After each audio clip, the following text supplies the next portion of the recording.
You know that feeling, right? You're in a relationship, you're trying to say what you need, but it just comes out all wrong. Maybe like a complaint or even a demand. Well, what if I told you that most of our conflicts, the really big ones, come from mixing up two little words, needs and wants? Seriously, getting this one thing straight is an absolute game changer. So let's dive in. So, why is that?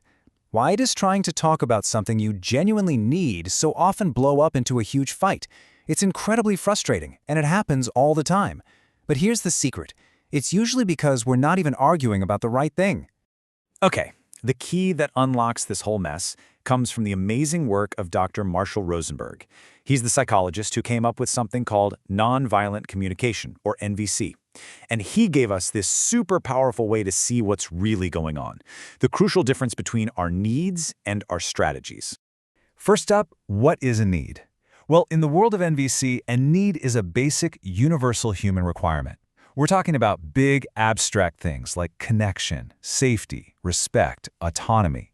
These are the fundamental what. And get this, every single human being on the planet shares these exact same core needs. They're not negotiable for a happy, healthy life. A strategy, though, that's the how. It's the specific, concrete thing you do to meet that need. A hug, a phone call, going out for dinner on Friday night, all of those are strategies. And this is the part where we have to be flexible, because this is where all the fights start. And here it is, maybe the most powerful idea in this whole framework. Needs are never in conflict. Let that sink in.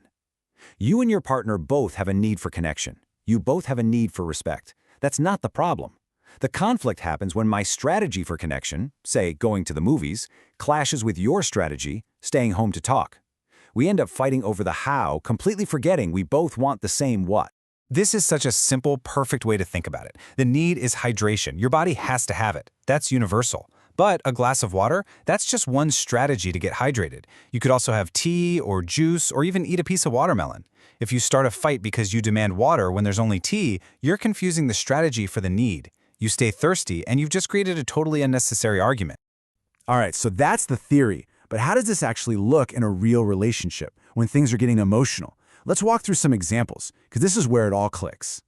Let's use a big one, the universal human need for connection.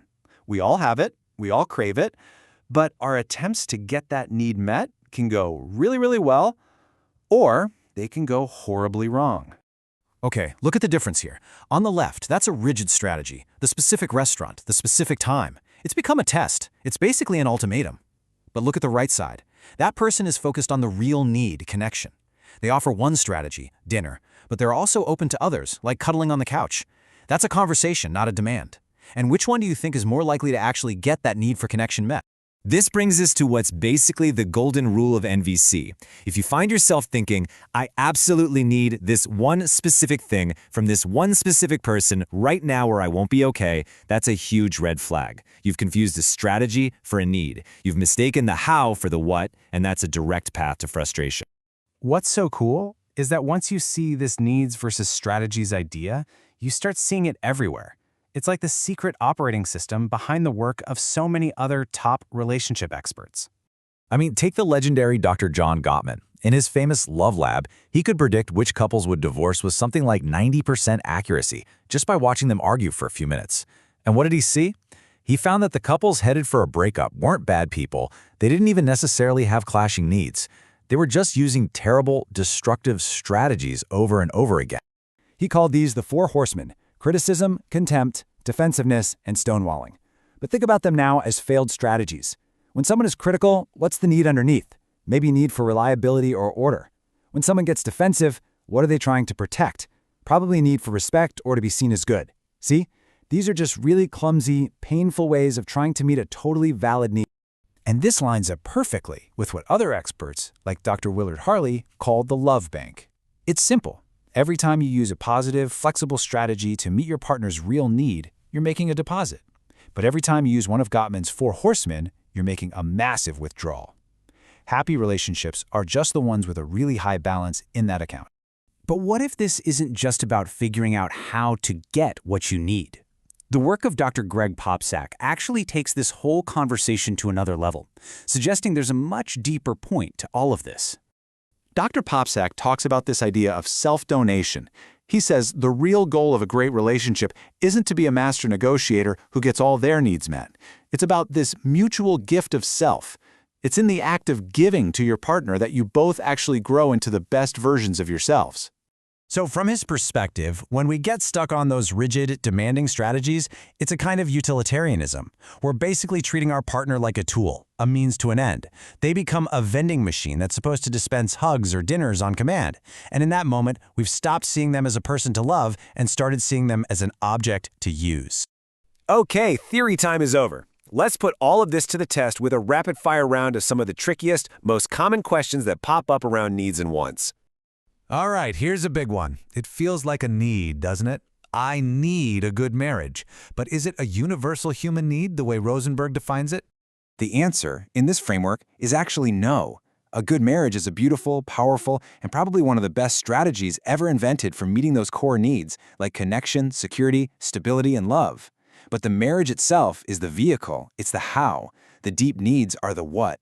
And that's so important. It means that to build a good marriage, you have to focus on feeding the actual needs, not just on maintaining the institution of marriage. Oh, this is such a common trap.